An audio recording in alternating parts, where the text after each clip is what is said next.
반갑습니다. 시간이 되죠? 아침부터 선물을 받고 이걸 시작하려면 좋군요.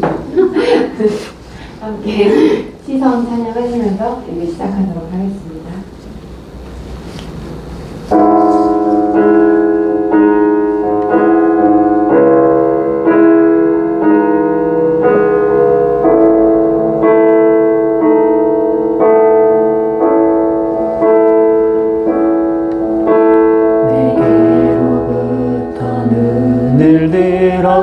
주를 보기 시작할 때 주의 일을 보겠네.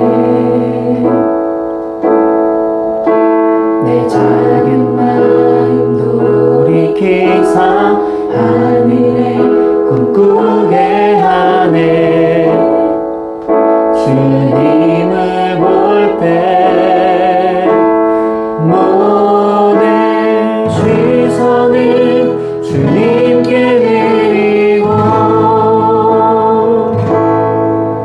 살아계신 하나님을 느낄 때 내 삶은 주의 역사가 되고 하나님이 일하기 시작하네.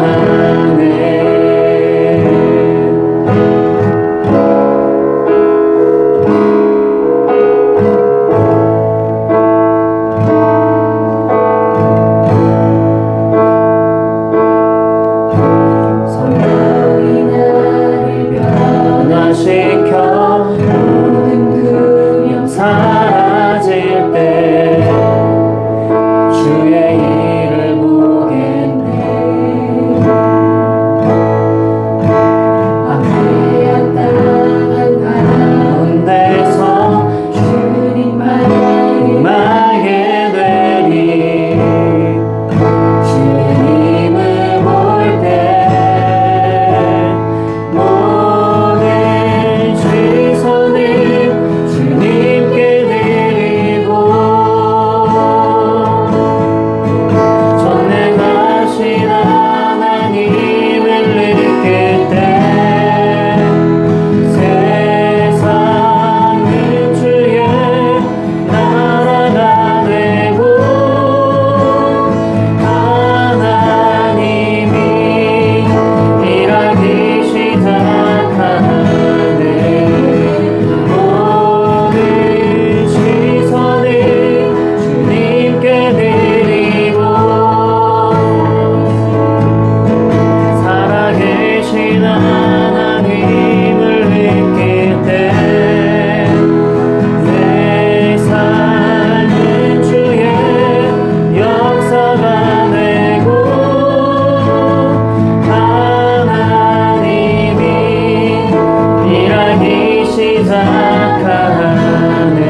이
전능하신 하나님을 느낄 때 세상은 주의 나라가 되고 하나님이 일하기 시작하네.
인도하사 천지를 만드신 하나님 아버지를 내가 믿사오며 그 외아들 우리 주 예수 그리스도를 믿사오니 이는 성령으로 잉태하사 동정녀 마리아에게 나시고 본디오 빌라도에게 고난을 받으사 십자가에 못 박혀 죽으시고 장사한 지 사흘 만에 죽은 자 가운데서 다시 살아나시며 하늘에 오르사 전능하신 하나님 우편에 앉아 계시다가 저희로서 산자와 죽은 자를 심판하러 오시리라.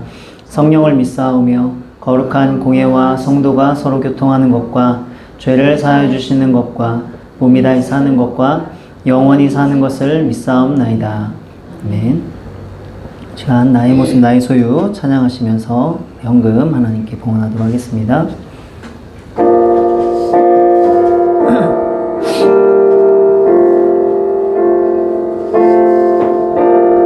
나의 모습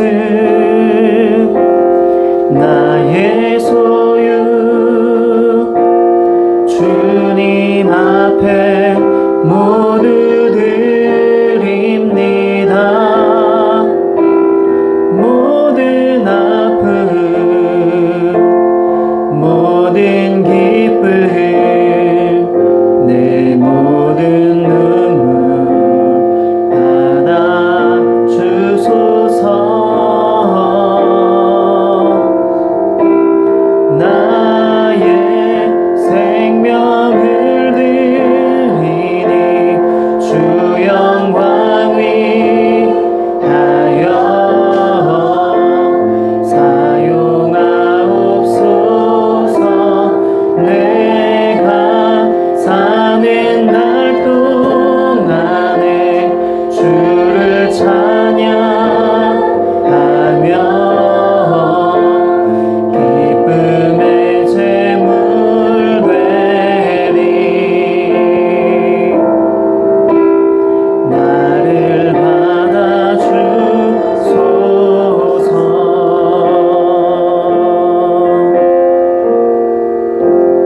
사랑의 하나님 아버지 은혜를 감사드립니다.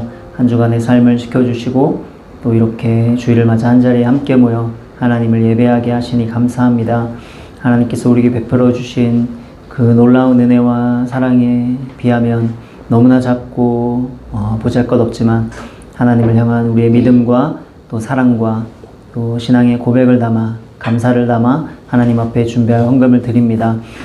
이 드림이 작을지라도 우리 전부를 바치는 그러한 우리의 믿음이 되게 하여 주시고 또 주님께 드림이 또한 우리의 기쁨이 되는 은혜가 있도록 도와주시옵소서.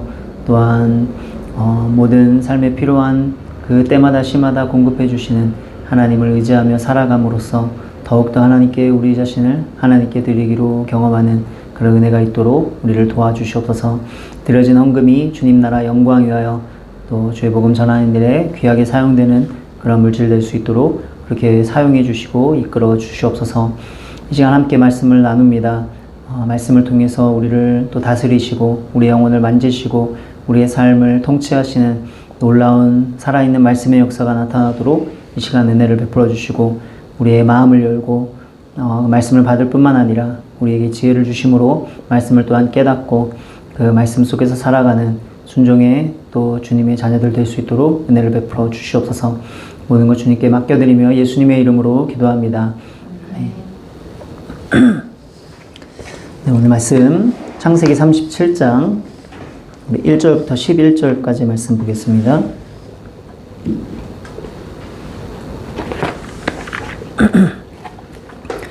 창세기 37장 1절부터 11절까지 말씀.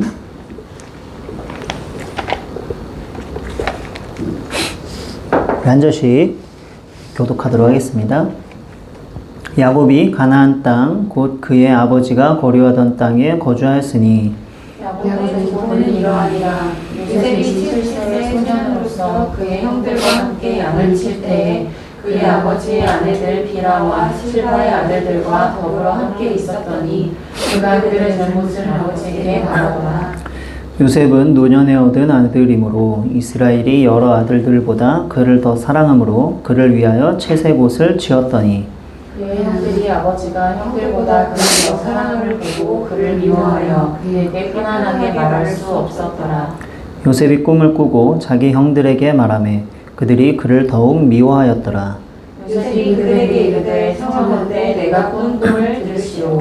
우리가 밭에서 곡식단을 묶더니 내 단은 일어서고 당신들의 단은 내 단을 둘러서서 절하더이다.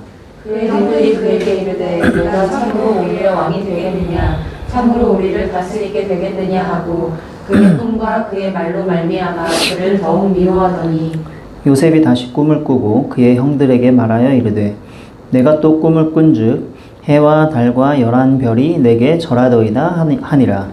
그가 그의 꿈을 아버지와 형들에게 말하되 아버지가 그를 꾸짖고 그에게 이르되 내가 꾼 꿈이 무엇이냐 나와 내 어머니와 내 형들이 참으로 가서 땅에 엎드려 내게 절하겠느냐. 함께 그의 형들은 시기하되 그의 아버지는 그의 말을 간직해 두었더라. 아멘.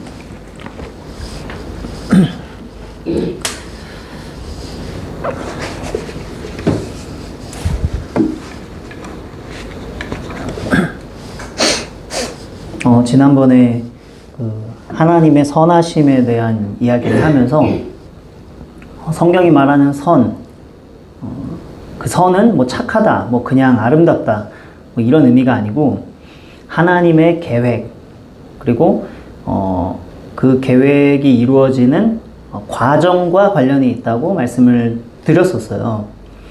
그래서 하나님의 어떤 계획이 완성이 되면 그때는 모든 것이 좋고 모든 것이 아름다운 완전하게 선한 상태가 되겠죠.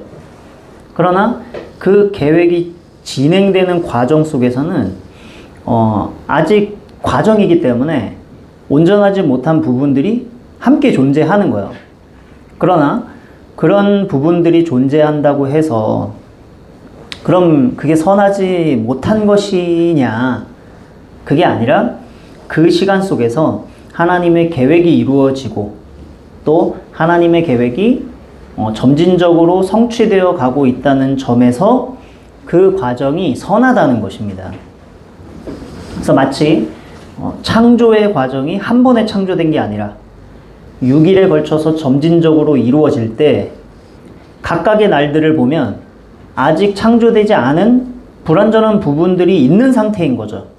그럼에도 불구하고 하나님의 계획에 따라 하나하나씩 창조되어 가는 세상을 보시면서 하나님께서 복이 좋았더라 라고 말씀하셨던 것과 마찬가지라는 거죠. 그래서 창세기에서 복이 좋았더라 그렇게 창조하시면서 말씀하셨던 그 단어가 토브, 즉 선하다는 말과 똑같은 말이라고 했어요. 그러니까 중요한 것은 하나님의 계획과 뜻 안에 있는 것이 중요하게 되는 거죠. 우리가 하나님의 계획과 그분의 뜻이 이루어지는 과정 속에 있는 인생이라면 우리 삶 가운데 분명히 온전하지 못한 부분들이 있다 할지라도 우리 인생은 하나님의 뜻이 이루어져 가고 있는 선한 인생이 되는 거예요. 자, 그러면서 이러한 진리를 우리에게 가르쳐주는 대표적인 인물로 이제 요셉에 대한 이야기를 했었죠. 자, 그래서 요셉이 나온 김에 이제 요셉에 대한 이야기를 좀 더 하면 좋겠다는 생각이 들어서 이제 요셉을 좀 이제 살펴보려고 하는데 요셉에 대해서 먼저 이렇게 이야기하기 전에 사실은 야곱으로부터 이어지는 이 야곱의 가정사, 요셉의 가정사 이거에 대한 이야기를 좀 먼저 좀 해야 돼요. 그래서 여러분 야곱에 대해서 여러분 뭐 많이 들어보셨겠지만 야곱이 형을 속이고 아버지 이삭의 축복을 가로챈 다음에 형이 무서워서 도망치죠. 그리고 외삼촌 라반이 있는 하란에 도착을 합니다. 그리고 거기서 만난 그 외삼촌의 딸 라반의 둘째 딸 라헬에게 이제 꽂히죠. 한눈에 반해가지고 외삼촌에게 라헬을 자기에게 달라 이러면서 내가 7년간 무상으로 이제 봉사하겠다 이렇게 제안을 합니다. 자, 그런데 그때 야곱이 라헬을 얼마나 이제 좋아했는지 7년을 며칠같이 여겼다 이렇게 성경이 되어 있어요. 참 이 상대성 이론의 핵심은 이제 사랑인 거죠. 이렇게 보면.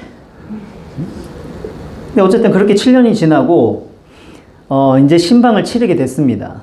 근데 이 라반이 라헬을 들여보내지 않고 언니인 레아를 들여보내죠. 그러니까 당시에 전기도 없고 이게 사람을 이렇게 꾸며놓고 하면은 이제 밤이라 알아보기가 힘들었겠죠? 근데 그렇게 밤이 지나고 아침이 됐는데 야곱이 일어나서 보니까 라헬이 아니고 레아인 거예요.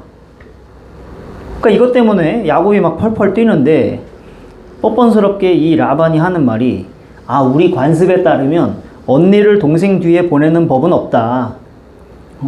이러면서 네가 라헬하고 결혼하고 싶으면 일단 7일을 채우고 그리고 다시 7년을 봉사해라. 뭐 이렇게 말해요.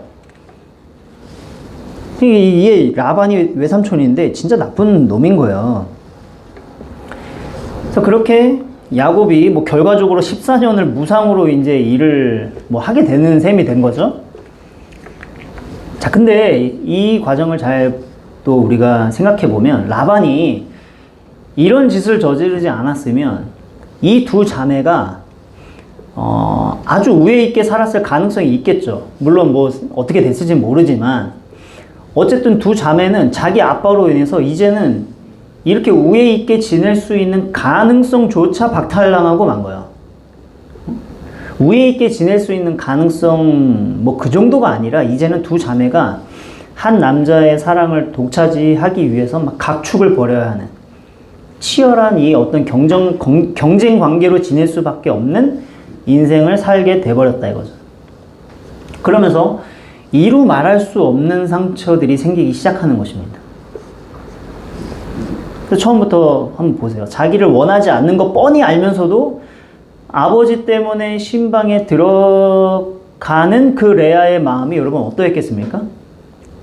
그렇게 상대를 속이고 들어간 방에서 얼마나 자괴감이 들었겠으며 또 밤새 이게 뭐 걸리지 않을까 뭐 얼마나 불안했겠습니까? 그런 상태로 아침을 맞았는데 뭐 예상은 했겠지만 아침에 일어나서 야곱이 자기를 보고 놀라는 모습과 거기에 또 막 길길이 날뛰면서 화를 내는 모습에 또 상처받고 야곱은 야곱대로 속았다는 것 때문에 야곱대로 상처를 받고 거기에 라헬은 자기하고 결혼하기로 되어 있었는데 자기가 아닌 언니가 신방에 들어가는 것을 보면서 또 라헬도 상처받고 그러니까 이 가정은 시작부터 온갖 상처투성이로 시작한 거예요. 자, 그렇게 시작을 하고 나서 그 이후에 이 아내들은 이 남편의 마음을 묶어두기 위해서 평생 동안 출산 경쟁을 합니다. 근데 여기에는 또 레아가 압도적으로 치고 나가죠. 근데 문제는 자식을 잘 낳아도 야곱의 마음은 얻지를 못해요. 그러니까 거기에 또 마음이 무너지게 되겠죠. 그리고 라헬은 또 아기를 갖지 못해서 그것 때문에 우울하고 시간이 한참 지나서 이제 요셉을 낳았지만 그 이후에 베냐민을 낳다가 죽잖아요. 그러니까 결국 죽음으로 인해서 언니와의 이 비극적인 경쟁 관계가 끝나는 그런 최후를 맞이하게 됐다 이거죠. 그리고 그 과정 속에서 이 두 자매가 서로 경쟁하기 위해서 자기 여종을 남편에게 줍니다. 빌하 실바라고 나오죠 오늘 본문에. 각각 자기 종을 남편에게 줘서 사실상 자기 아들이 되게 만드는 뭐 이런 식의 일들을 또 해요. 그러니까 결국에는 야곱의 가정은 구성원이 어떻게 됩니까? 정식 부인은 2명이고 아이 엄마는 4명에 남자 형제들은 12명이고 서로 배다른 형제들로 각각 나누어진 이상한 가정이 된 거예요. 그러니까 이런 복잡한 가정 상황 속에서 요셉의 이야기가 시작이 되는 거죠. 그러니까 앞서 말씀드린 이런 가정사를 생각해 보면 요셉 이야기는 요셉 한 사람만의 이야기가 아닌 거예요.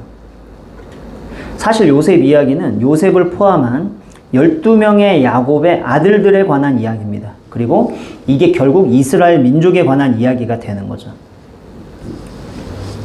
그래서 이렇게 요셉 이야기가 요셉만의 이야기가 아니구나 라는 것을 염두에 두고 여기까지 드린 말씀을 여러 번 생각해 보면 뭘 느끼게 됩니까?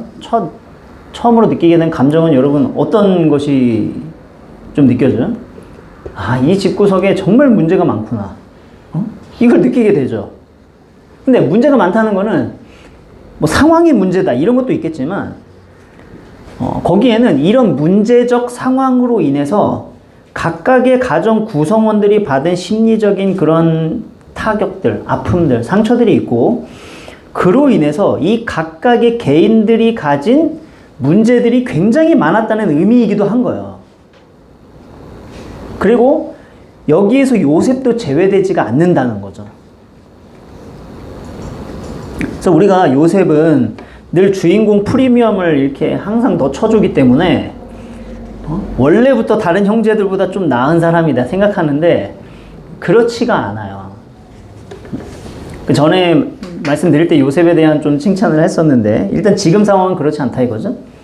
그래서 오늘 본문 속에서 요셉이 등장하는 대목에서 요셉을 성경이 어떤 사람이라고 소개를 하고 있는가 보면 한마디로 말하면 요셉을 고자질장이로 소개하고 있습니다.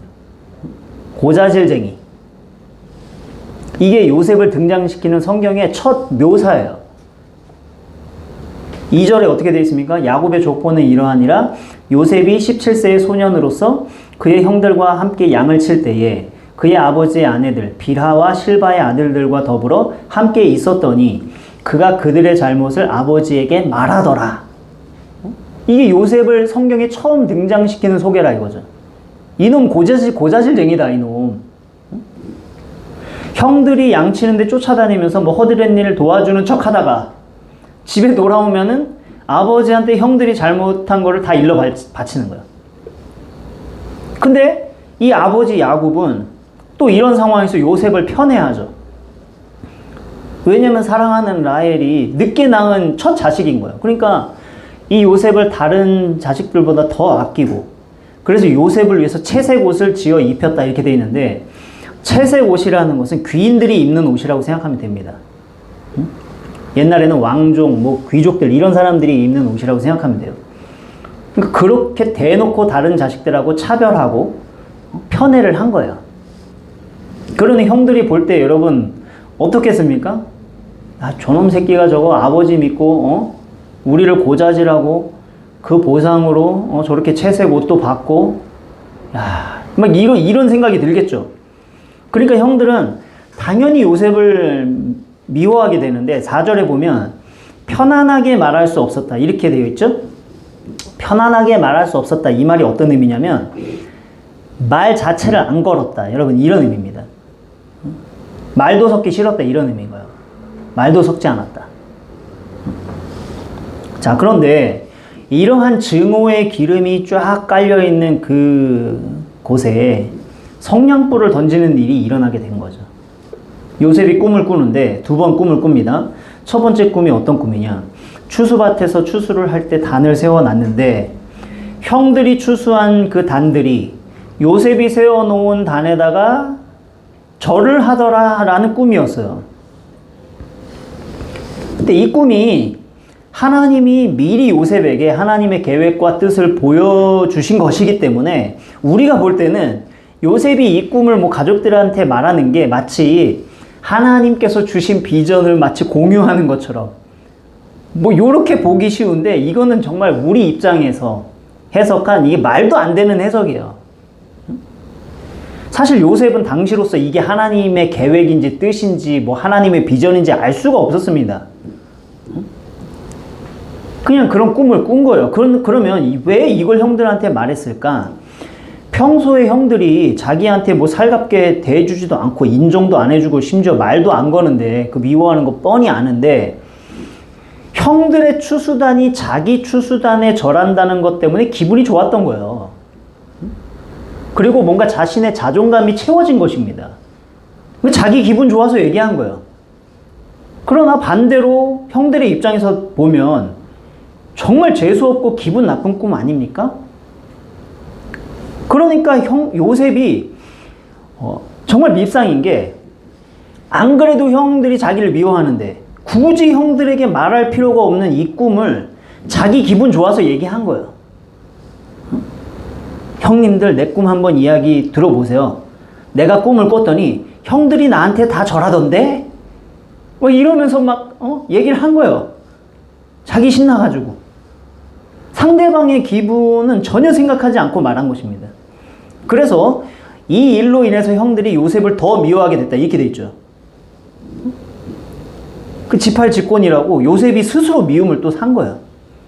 근데 정말 더 이해가 안 되는 게 뭐냐면 이게 정말 일부러 그러는 것처럼 요셉이 두 번째 꿈을 꾸고는 또 이 얘기를 하는 거야.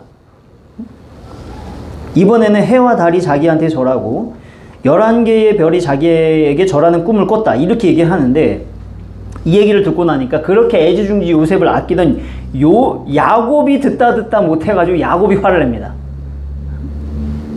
야 이놈아, 그럼 너한테 나와 네 어머니와 그리고 네 형들도 다 땅에 엎드려서 절을 한다는 거냐? 응? 아무리 오냐 키웠어도 그렇지 이런 건방진 놈. 야곱이 호통을 친 거죠. 응? 야곱도 못 참은 거예요 지금. 응? 얼마나 깐죽대고 이렇게 밉상 짓을 했으면. 그러니까 요셉을 처음 등장시키는 이 성경의 소개를 보면 요셉을 긍정적으로 그리고 있지가 않습니다. 형들만 문제가 아니라는 거예요. 형들만 문제가 아니라 이 가정 안에서 요셉도 참 문제가 많은 사람이었다는 것을 보여주는 거예요. 여러분, 요셉이 우리에게 이제 이미지가 좋아서 그렇지 여기까지 소개된 요셉, 이런 모습을 가진 요셉을 여러분 우리가 만났다고 생각해 보세요.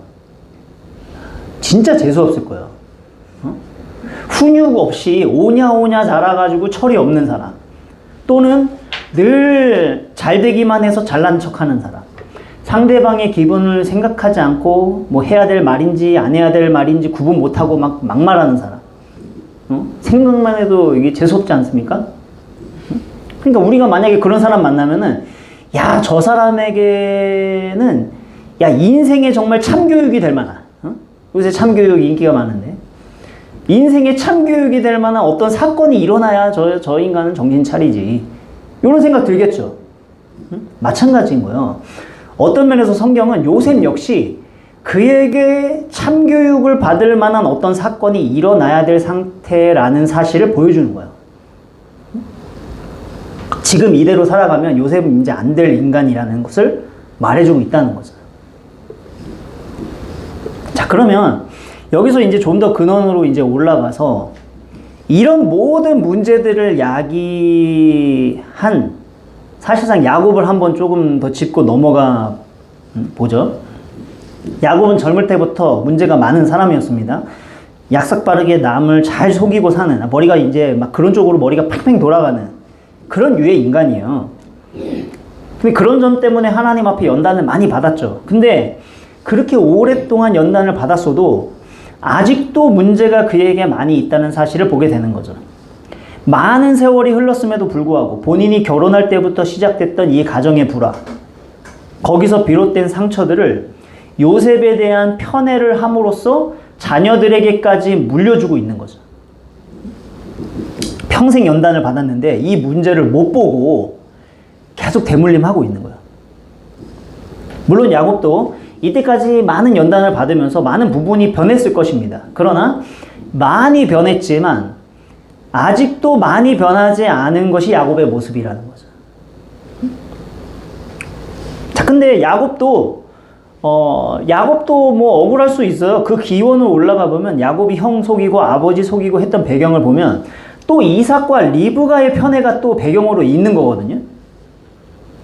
그러니까 그 편애 속에서 자기가 살아남기 위해서 야곱이 그렇게 막 속이고 막 그렇게 하면서 산 거예요. 그러니까 한 가정에서 반복되는 문제가 얼마나 뿌리 깊게 남아있을 수 있는가 우리가 보게 되는 거죠. 야곱이 엄마의 사랑을 받았습니다. 그러나 아버지로부터는 받지를 못해서 이것을, 그러니까 그 편애 때문에 자기가 얼마나 상처를 받았는지 경험했으면서도 자기가 또 편애를 하고 있는 거예요. 그 편애가 먼저는 아내들을 향해 있었고 그 아내들을 향한 편애 속에서 이게 자기 자녀들에게까지도 계속 대물림돼요. 그러니까 아이들 입장에서 보면 엄마는 달라도 아빠는 다 똑같이 야곱이잖아요. 근데 자기 엄마가 아빠로부터 홀대를 당하는 거예요. 또 반대로 한쪽만 편애하면서 이렇게 하는 것을 보면서 자라나는 거죠. 4명의 아이 엄마들이 있는데 라헬만 사랑하는 거예요. 그걸 아이들이 다 보고 자라는 거죠. 그 대표적인 사건이 성경에 나오는데, 이제 외삼촌 집에서 이제 야곱이 나와서 고향으로 돌아가는데, 그때 밧단 아람이라는 지역에서 형 에서가 군사를 이끌고 자기를 마주해서 오고 있다는 얘기를 들어요. 형을 속이고 난 다음에 이제 처음 다시 만나는 이제 상황입니다. 근데 형이 군사를 이끌고 온다는 소식을 들으니까 야곱이 이제 겁을 먹고 어떻게 하냐면 자기의 모든 소유와 자기에게 속한 사람들을 이 그룹을 지어서 나눕니다. 그룹을 지어서 나누는데 어떻게 나누냐면 맨 앞에 그 여종들과 여종들의 자식들을 맨 앞에 두고, 그 다음에 레아와 레아의 자식들을 두고, 그 다음에 라헬과 요셉을 제일 뒤에 두고, 그리고 자기가 제일 뒤에 가요. 그럼 그때 맨 앞에 가던 여종들과 그 자식들, 레아와 그 자녀들이 무슨 생각을 했겠습니까? 아이들이 벌써 장성했을 텐데 다 아는 거죠. 아, 아빠가 우리를 총알바지로 내보내고 있구나. 앞에서 먼저 죽으면 뒤에 도망가려고 지금 저렇게 하고 있구나. 바로 아는 거죠. 그러니까 레아는 처음 결혼했을 때부터 뭐 평생 상처 속에 사는 것이고, 그리고 그 자녀들도 그 상처를 고스란히 다 받고 있는 거예요. 야곱이 그런 아버지였다 했죠. 그러니까 이런 대우를 받으면서 자랐으니까 이 자식들이 온전하게 자랄 수가 없었겠죠. 앞서 요셉의 문제에 대한 얘기를 말씀드렸는데, 요셉의 형제들에 대한 기록을 보면 이 형제들은 정말로 아주 막 나가고요, 극단적인 사람들이에요. 그렇게 묘사가 되어 있습니다. 제일 큰 형 르우벤 같은 사람 보면은 자기 친엄마는 아니지만 다른 형제들의 어머니가 되는 이복 엄마와 동침하는 일을 저질러요. 이게 보통 사람이면 할 수 있는 일이겠습니까?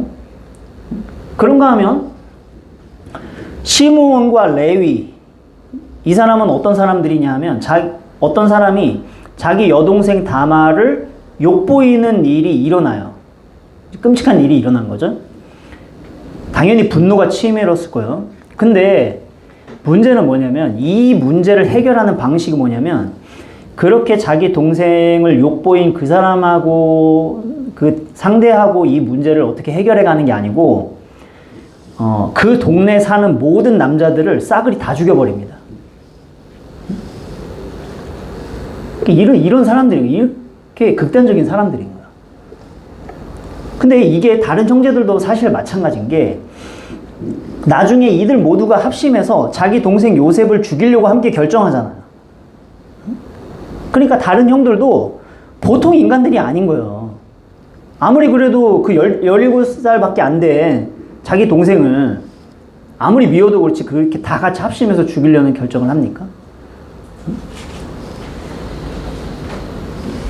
그러니까 여러분, 이런 야곱의 가정을 보면 여러분 어떻습니까? 엉망진창이라는 말로도 부족한 그런 집안인 거죠. 자, 근데 이런 야곱의 가정을 들여다보면서 우리가 놀라게 되는 것이 뭐냐면, 하나님께서 아브라함에게 주셨던 하나님의 비전, 그 계획을 실현시키기 위해서 택하신 가정이 이런 가정이었다는 거예요. 세상에 복이 되게 하기 위해서 택한 가정, 그 가정의 모습이 이렇게 엉망진창이었다는 거죠. 자, 그러면 여기서 먼저 생각할 게, 하나님께서 이 이야기를 왜 우리들에게 주셨을까 하는 것입니다.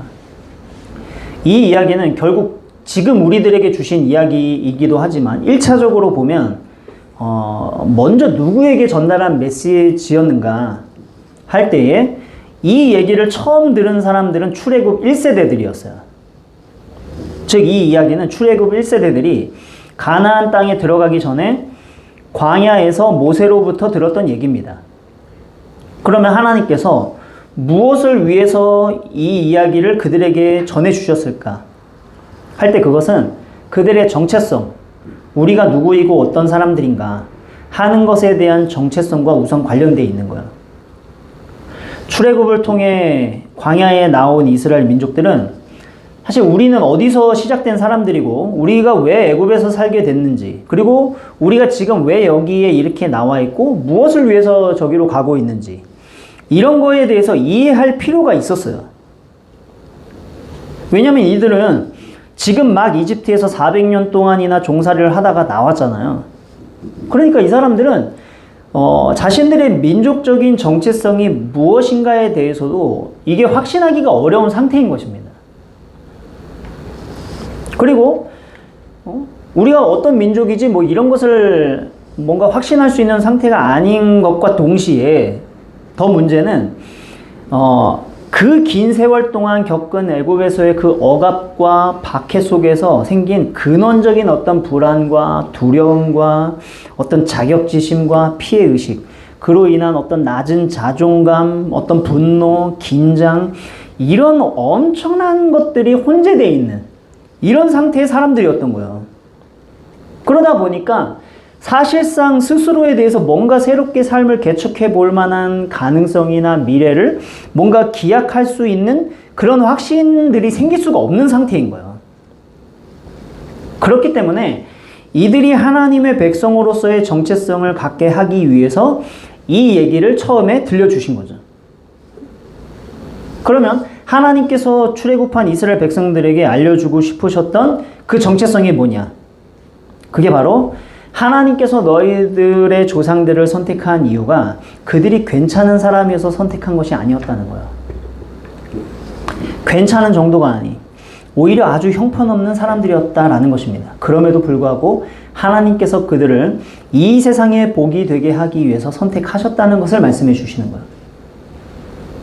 이것이 하나님께서 출애굽한 이스라엘 백성들, 1세대 백성들에게, 그리고 또 지금 우리들에게 주시려는 중요한 메시지입니다. 그리고 이런 메시지는 성경 전체가 우리에게 전해주는 메시지이기도 해요. 형편없는 사람들, 형편없는 가정을 선택해서 세상에 복이 되게 하는 사람들로 삼으셨다는 것. 결코 우리가 그럴듯한 사람들이어서 교회로 부르신 것이 아닌, 결코 우리가 쓰일 만한 사람들이어서 부른 것이 아니라 오직 하나님의 은혜로서 선택하신 것이다. 그렇게 우리를 택하신 하나님께서 어느 곳을 봐도 엉망진창인 모습에도 불구하고 그런 우리를 통해서 하나님의 계획과 뜻을 이루어 가신다.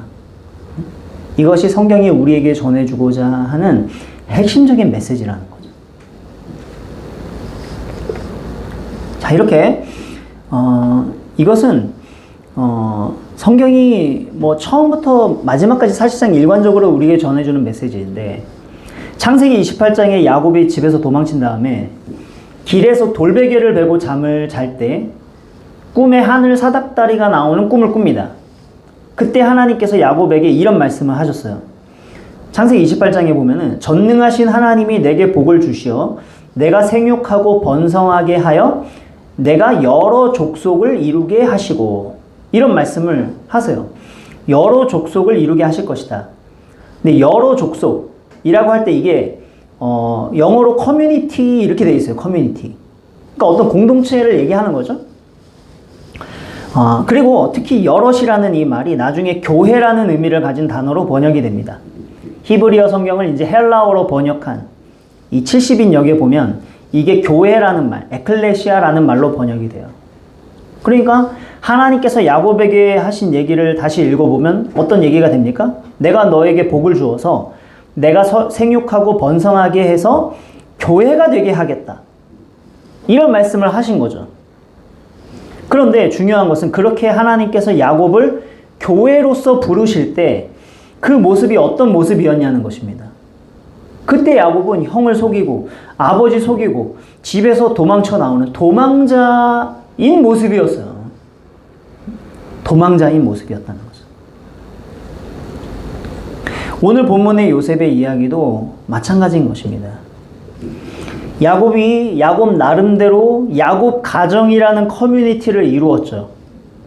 그러면 야곱 가정이라는 이 커뮤니티가 하나님의 약속과 연결시켜 보면 나중에는 교회로 연결되고 확장되는 것이라고 분명히 생각할 수가 있는데, 그렇게 교회가 되어야 할 일종의 씨앗이자 그림자라고 볼 수 있는 야곱 가정의 모습이 어떠하냐 이거죠. 전혀 그렇게 되어질 것 같지 않은 공동체인 거예요. 공동체라고 부르기도 뭐할 정도로 뭐 콩가루 집안인 거죠. 그 안에, 그 커뮤니티 안에 하나님에 대한 감사와 사랑과 서로에 대한 섬김과 헌신과 하나된 마음으로 채워져 있어야 될 교회의 특징은 하나도 없고, 도리어 그 안에 교회에 담겨 있으면 안 될 그런 것들만 잔뜩 담고 있는 공동체인 것입니다. 서로 반목하고 질투하고 미워하고 경쟁하고 심지어 형제를 죽이려고 하는 이런 가정이에요. 그런데 이런 야곱의 가정을 불러서 하나님께서 내가 너를 교회로 만들겠다.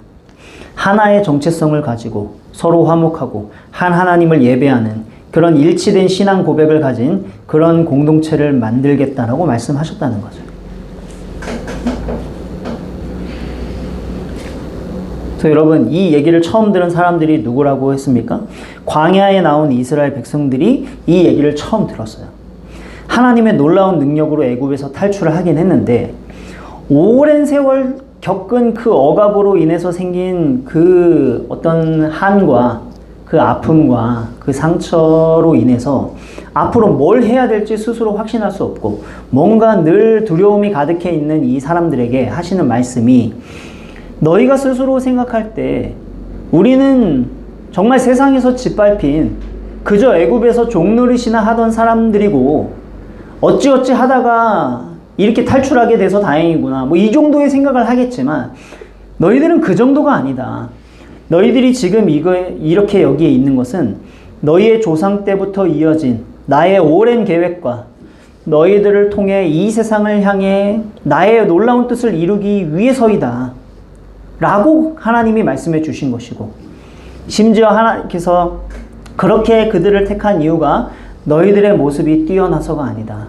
하나님의 놀라운 뜻을 이루는 데 있어서 전혀 뭔가를 기대할 수 없는 불가능한 상태의 사람들을 그 불가능함 속에서 택해서 그들에게 은혜를 베풀어서 마침내 내가 너희들을 세상에 복이 되는 공동체로 세울 것이다 라고 이야기를 해주신 거예요.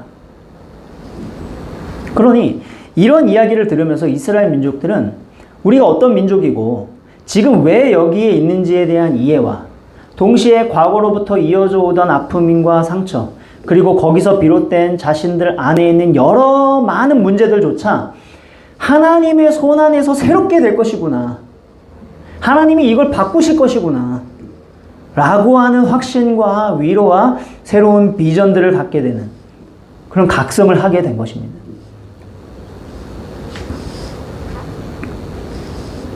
자, 이것이 하나님께서 이 메시지를 우리에게 전해주시는 이제 첫 번째 이유이고요. 그러면서 이 이야기는 또한 동시에 이 이야기를 듣는 우리들에게도 우리가 어떤 사람들인지를 깨닫게 해주고, 또한 전혀 기대할 것이 없는 망가져 있는 사람들을 가지고 하나님이 어떻게 이 모든 것을 이루실 수 있는지, 우리로 하여금 하나님을 묵상하는 재료로서 또한 이 말씀이 주어지고 있는 거예요. 다시 말해 엉망진창인 이 사람들과 이 가정을 하나님이 어떻게 놀라운 예배 공동체로 빚어 가시는가, 하나님의 능력은 어떠하며 이것을 이루실 수 있는 하나님은 어떤 분이신가 하는 것을 우리로 하여금 깨닫게 하는 거죠.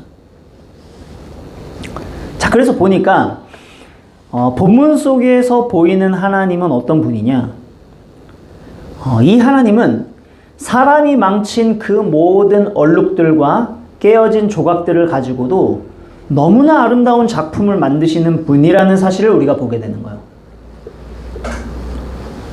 자, 오늘 본문 속에서 하나님의 이름이 나오지 않는데, 그러나 하나님의 이름이 안 나온다고 해서 하나님이 없는 게 아니죠.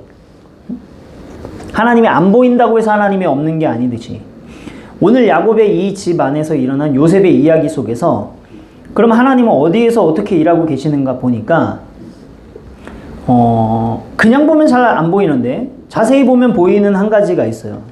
그게 뭐냐면 하나님이 요셉으로 하여금 꿈을 꾸게 하셨다는 거죠. 자, 근데 이 꿈이 하나님께서 일하신 점에서 보면 이게 좋은 것이라고 생각이 들지만 또 한편으로는 하나님께서 왜 굳이 이런 방식으로 지금 일하고 계시나 라는 생각이 들 수도 있어요. 왜냐면 그 이후에 일어나는 일을 보면 그런 거죠. 결과적으로 보면 아니 안 그래도 온 집안이 지금 갈등하고 증오의 기름이 쫙 깔려있는 상태인데 굳이 하나님이 요셉에게 이런 꿈을 꾸게 하셔서 그 기름에 불을 붙일 일이 뭐가 있나, 하나님 뭐 이렇게 일하셨나, 이런 생각 드는 거죠. 자, 근데 이게 결과적으로 봐서 그런 거지, 여기서 생각해야 될 게 뭐냐면, 그러면 하나님께서 그 꿈을 꾸게 하지 않았다고 하면 요셉이 그 이후에 뭐 편안하게 살았을 거냐, 사실 그런 보장은 없다는 거죠. 자, 그래서 여러분, 에덴 동산에 왜 괜히 선악과를 만들어서 아담이 죄를 짓게 했냐라고 할 때 하나님께서 선악과를 만들어 놓으신 게 문제가 아니라 아담이 죄를 지은 게 문제이듯이 마찬가지예요. 괜히 하나님께서 요셉에게 꿈을 꾸게 하셔가지고 왜 이런 사단이 일어나게 했냐, 이렇게 생각할 일이 못 된다는 것입니다. 자, 그리고 또 100번 양보해서 만약 하나님이 요셉에게 꿈을 꾸게 하신 것이 야곱의 가정에 정말로 기름에 불을 붙이는 일이었다 하더라도 하나님은 주권적인 하나님이시기 때문에 불을 붙일 수 있다는 것이에요. 불을 붙이는 방식으로 하나님이 일하실 수도 있다는 거죠. 근데 사람은 그런 식으로 일을 하면 안 되죠. 왜냐하면 사람은 불을 끌 능력이 없으니까.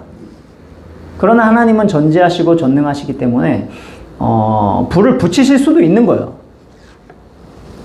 자, 여러분, 이거를 생각할 때 우리가 이 창세기를 보면서 하나님을 어떻게 생각해야 될지 훈련을 해야 되는 것입니다. 우리는 하나님에 대해서 항상 오해하고 단순하게 생각하게 되는 게 뭐냐면, 뭔가 끔찍하고 막 이렇게 어떤 일이 일어나면 하나님이 안 계시고 하나님은 일하지 않으시는 것 아닌가? 이런 생각을 하게 되는데 그렇지 않다는 거죠. 자, 하나님은 물론 죄를 싫어하시지만 죄가 있는 곳에 하나님이 안 계신 것이 아닌 거예요. 무슨 말이냐면 요셉이 형들에게 꿈을 주저리 떠버리는 이 멍청한 일을 저지르는 그곳에 하나님이 안 계신 것이 아니라는 것입니다. 또 형들이 요셉을 죽이려고 하다가 팔아버린 이 끔찍한 일을 저지르는 그곳에 하나님이 안 계신 것이 아니라는 거예요. 그럼 우리의 의문은 이제 왜 그런 상황에서 하나님이 말리지 않으셨냐. 요셉의 입을 틀어막고 형들의 행동을 저지시켰으면 이런 일이 일어나지도 않았을 텐데 형들이 요셉을 팔 때 막으셨으면 좋았을 텐데 왜 하나님 간섭 안 하셨냐. 이게 항상 우리 인간에게 의문인데, 이 하나님의 주권과 인간의 자유에 대한 논의가 이게 너무 큰 주제이긴 하지만, 그럼에도 우리가 이해할 수 있는 한 가지는 뭐냐면, 하나님께서 일하시되 하나님은 인격적으로 일하시기 때문인 거예요. 하나님은 인격적이시기 때문에 우리의 행동을 강제로 억제하지 않으시죠. 그렇기 때문에 하나님께서는 죄를 미워하시지만 죄가 애당초 아예 일어나지 않게 하는 방식으로 일하지 않으신다는 거예요.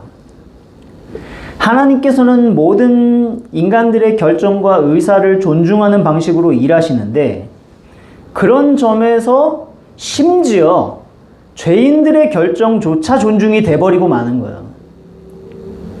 그래서 그런 결정을 하나님이 좋아하신다가 아니고 인간을 인격적으로 대하시는 일하심 속에서 죄인들조차 그들의 선택과 결정에 제한을 받지 않는다는 거죠.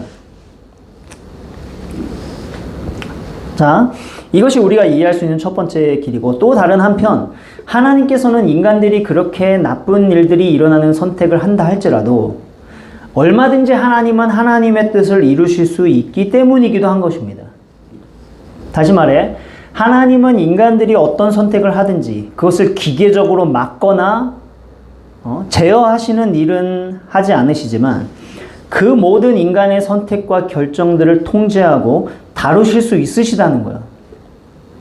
다시 말해, 하나님은 인간이 만들어내는 그 모든 파탄과 불행의 조각들을 가지고도 하나의 아름다운 그림을 만들 수도 있는 분이시라는 것입니다.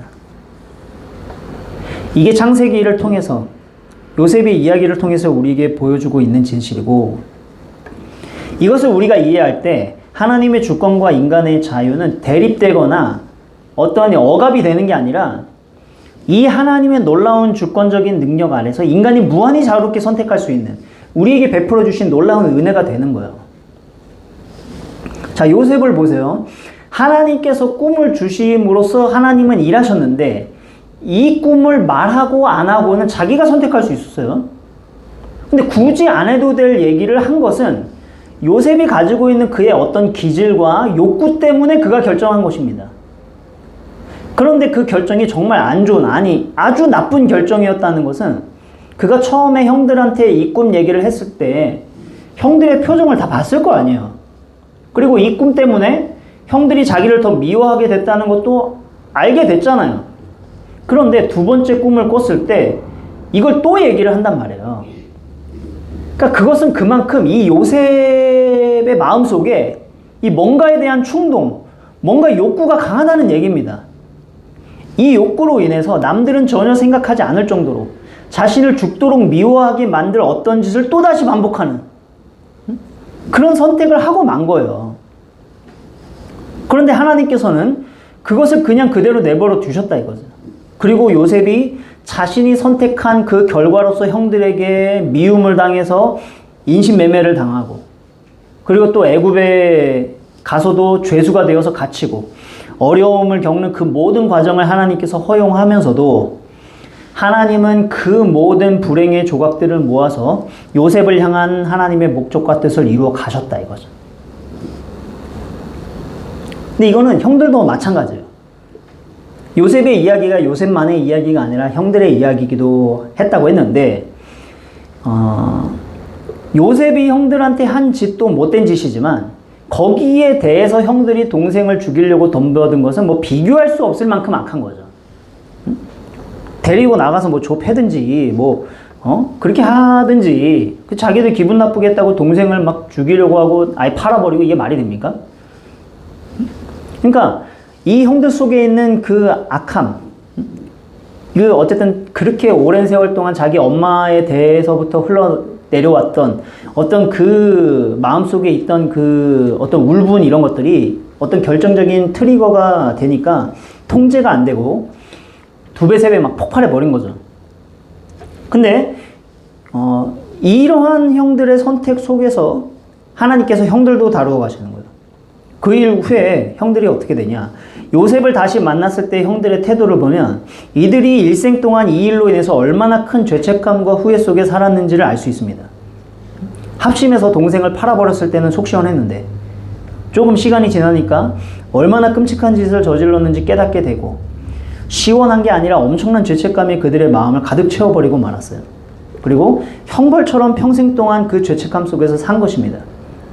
그리고 자기들 안에 얼마나 큰 죄가 있는지를 보게 되고, 사람으로서는 할 수 없는 짓을 저질렀다는 것, 그리고 그 일을 돌이킬 수 없다라는 사실 앞에 고통받고 그들로 하여금 죄가 얼마나 무섭고 끔찍한 것인가 알게 된 거예요. 그렇게 하나님께서는 요셉도 그렇고 형들도 그렇고 그들이 스스로 내린 그 모든 각각의 선택들을 가지고, 그것이 좋은 결정이든 그렇지 못한 것이었든지 간에 그 모든 선택들을 하나님은 모아서 그것을 가지고 다 하나님의 계획 안에서 그것을 다 다루어 가시고 그것을 가지고 작품을 만들어 가시고 계셨던 거예요. 자, 이렇게 하나님께서 주권적이라는 이야기는 이 세상에 악한 일들이 일어나지 않게 아예 막는다는 것을 의미하는 것이 아니라, 하나님이 주권적이라는 것은 이 세상의 모든 것 위에 계시다는 말인 거예요. 그래서 성경에서 보면 하나님은 어떤 분이라고 묘사를 하고 있는가 볼 때 시편 29편 10절에 보면 이런 표현이 나옵니다. 여호와께서 홍수 때에 좌정하셨으며, 이렇게 돼 있어요. 여호와께서 홍수 때에 좌정하셨다. 근데 홍수 때에 좌정하셨다 이렇게 한국말로 돼 있는데 별로 느낌이 안 사는 번역 같아요. 영어로 보면 오버로 돼 있습니다. 오버. 아래에는 홍수가 범람하는데 그것을 하나님이 위에서 덮고 있는 그런 모습인 거예요. 홍수 위에 하나님이 그 모든 홍수를 다 덮고 있는 그런 모습인 것입니다. 그러니까 중요한 것은 뭐냐면 하나님께서 홍수가 아예 안 일어나게 하시는 것이 아니라 홍수가 범람하는 그 상황에 그 혼란 위에서 그 홍수 너머로 역사하는 분이라는 거야. 아무리 큰 홍수를 할지라도 그 어떤 홍수도 하나님을 넘어설 수는 없다 라는 사실을 성경이 묘사하고 있는 거죠. 그래서 이러한 하나님의 일하심과 하나님의 주권을 이해할 때 우리는 사람에게 있는 유일한 희망이 이 모든 것 위에 계신 주권적인 하나님의 은혜이고 하나님의 일하심이라는 사실을 고백할 수밖에 없는 거예요. 오늘날도 엉망진창인 것 같은 이 세상의 현실과 또 교회의 모습과 그러한 외부적인 모습들뿐만 아니라 나 자신을 볼 때도 내 모습 자체가 엉망진창인데 내 안에 편애하는 야곱이 있고 내 안에 고자질하고 잘난 척하는 요셉이 있고 내 안에 동생을 잡아 죽이려는 형들이 이렇게 들어있는 거야. 그런데 야곱의 집을 바라보면 야곱의 집안이 이렇게 엉망진창임에도 불구하고 그 위에 하나님이 계시는 것입니다. 야곱의 집에 몰아닥친 홍수 위에 야곱의 집에 범람한 그 홍수 위에 하나님이 계신 거야. 야곱 위에도 요셉 위에도 형들 위에도 그 모든 문제들 위에 하나님이 계시는 거야. 이러한 하나님을 믿고 의지하고 그 하나님을 바라보는 것. 이것이 교회로 부름받은 우리 모두의 공통적인 그런 고백이어야 하는 것입니다. 하나님은 그럴싸한 사람을 불러서 하나님의 뜻을 이루시는 것이 아니라 문제투성이인 사람을 불러서 그 문제 위에 역사하여서 교회를 세우시는 분이라는 것. 우리 모두 야곱과 같았고 요셉이었으며 요셉의 형들과 같은 사람들임에도 불구하고 하나님께서 이런 나를 택해서 나의 모든 문제 위에 역사해서 사람을 만드셨다. 교회를 만드셨다. 라고 하는 이러한 고백. 이것이 오늘 우리가 이 말씀을 보면서 우리가 해야 될 고백이 되는 것입니다. 그래서 말씀을 마치면서 오늘 본문을 보면서 먼저 우리가 교회로서 바른 정체성을 가지고 살아가는 사람들이 되기를 바랍니다. 우리가 그저 여기에 있는 것이 아니라 놀라운 일을 이루어 가시는 하나님의 그 거대한 계획과 하나님의 이야기 속에서 살아가는 하나님을 예배하는 그런 공동체를 이루어 가도록 우리를 부르셨다는 것. 이런 각성이 우리에게 있기를 바라고, 두 번째로는 그렇게 놀라운 일을 위해 부른 우리의 모습이 그런 일을 하도록 부를 만한 그럴싸한 사람들이 아니었다는 것.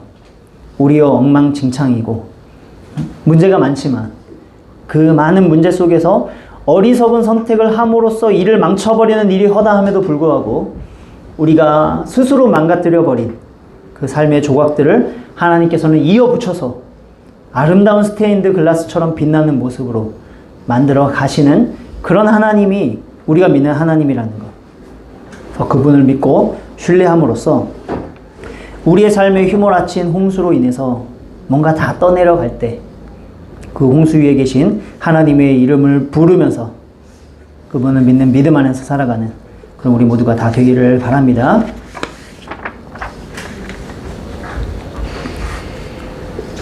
시간 우리 주는 완전합니다. 함께 찬양하면서 기도하도록 하겠습니다.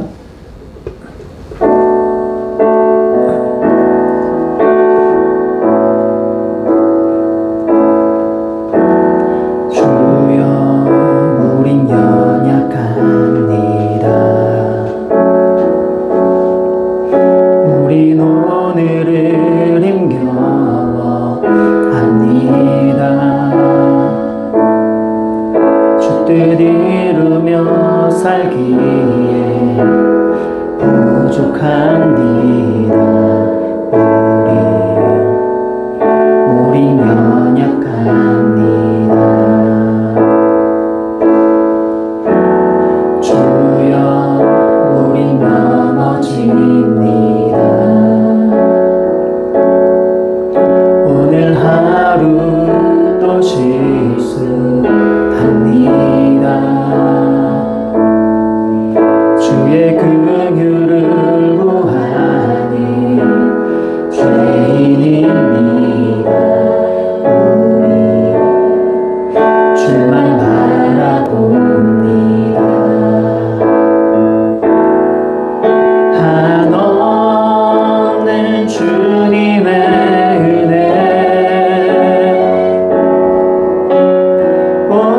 세상 위에 넘칩니다.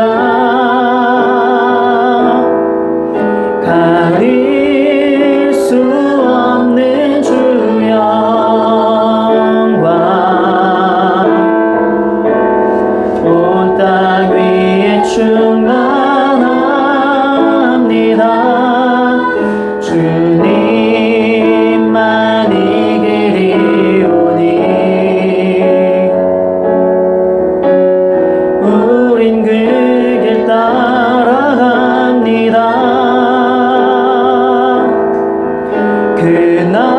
그날에 우리를 이루신 주는 완전합니다. 한없는 주님의 은혜, 한없는 주님의 은혜 온 세상 위에 넘칩니다. 가릴 수 없는 주 영광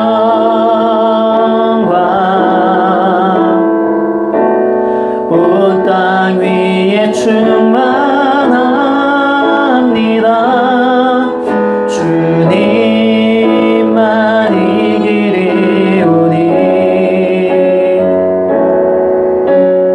우린 그 길 따라갑니다.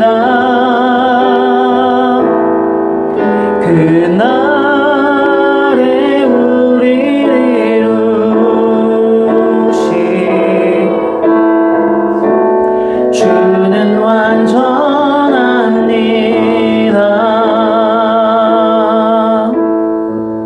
자, 우리 함께 기도하도록 하겠습니다.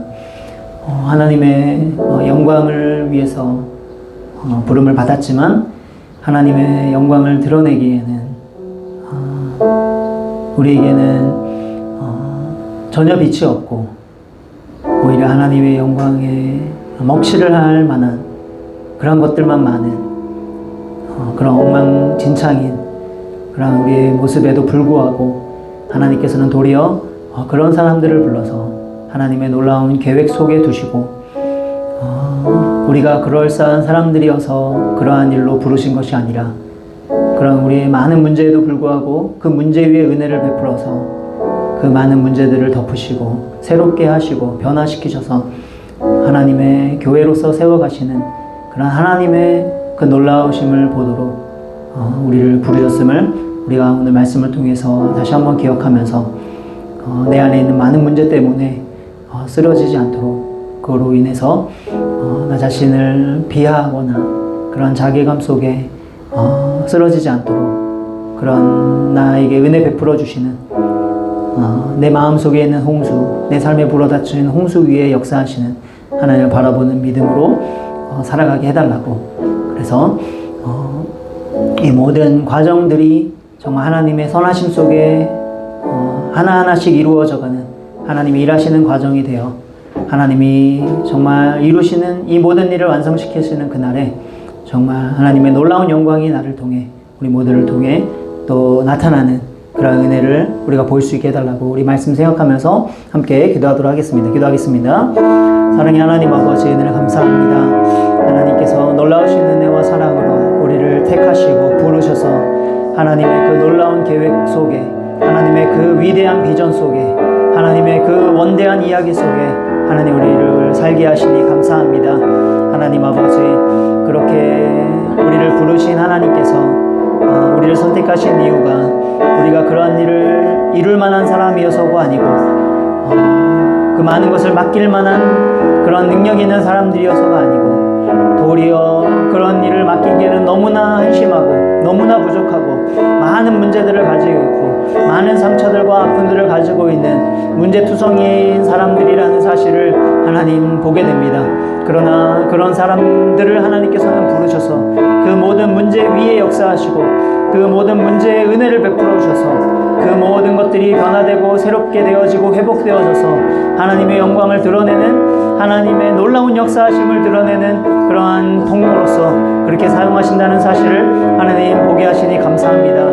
하나님, 지금도 내 안에 있는 또 내가 겪고 있는 그런 많은 상황들 속에서도 더욱더 이 모든 것 위에 역사하시는 함께 하신 하나님 바라보게 하시고 하나님을 믿게 하시고 의지하게 하시고 고백하게 하셔서 하나님 문제가 없어서 하나님의 일을 하는 것이 아니라 문제를 가지고서 하나님을 의지하고 바라봄으로써 하나님의 길을 가는 그런 우리의 발걸음이 될 수 있도록 주님 도와주시옵소서. 하나님 아버지 우리의 마음이 세상의 겪는 일들과 우리 안에 있는 많은 문제들로 인해서 좁아지지 않게 하시고 작아지지 않게 하시고 위축되지 않게 하시고 하나님 이 모든 문제 위에 계신 하나님을 바라봄으로써 우리의 마음이 주님 안에서 용기를 얻게 하시고 위를 얻게 하시고 확신을 얻게 하시고 또한 새로운 정체성과 믿음의 각성이 일어나서 주님을 더욱더 의지하며 살아가는 그런 우리 모두가 될 수 있도록 도와주시옵소서. 그래서 과정은 비록 어렵고 힘든 일이 있다 할지라도 요셉의 그 모든 일생 속에서 역사하신 하나님을 우리도 기대하면서 우리의 삶이 하나님의 손 안에서 어떻게 선하게 이루어져 가고 있는지를 보게 되는 일이 일어나도록 하나님 도와주시옵소서. 사랑의 하나님 아버지 은혜를 감사합니다. 오늘 요셉의 이야기를 보면서 요셉과 또 야곱의 그 가정 안에 얼마나 많은 문제들이 있었는지를 보았습니다. 그러나 하나님께서 교회로 부르신 그 가정의 모습이 교회라 부르기에는 너무나 멀리 있는 또 너무나 한심한 너무나 문제가 많은 그런 모습이었지만 그러나 하나님께서는 그러한 가정을 버리시는 것이 아니라 오히려 그 많은 문제 위에 역사하셔서 각각의 사람들을 다루시고 그 모든 문제들을 회복시키셔서 하나님의 뜻을 이루어 가시는 그 모든 잘못된 선택들과 문제의 조각들을 모아 아름다운 스테인드 글라스를 만드시는 하나님의 놀라운 능력을 보게 됩니다.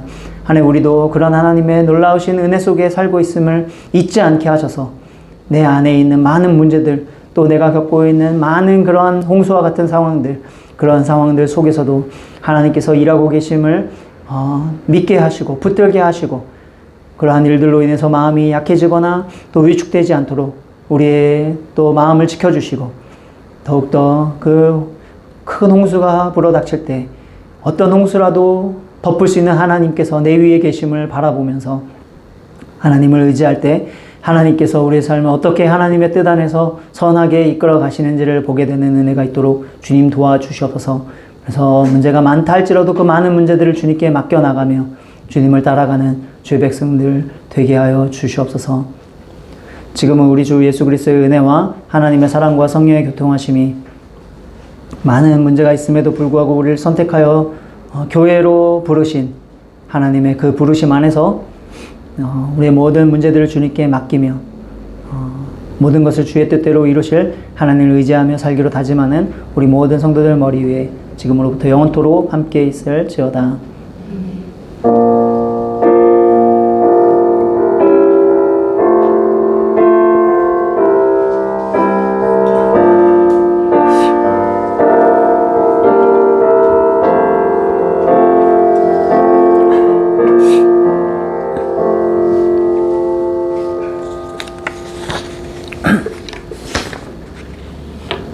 네, 예배를 마쳤습니다.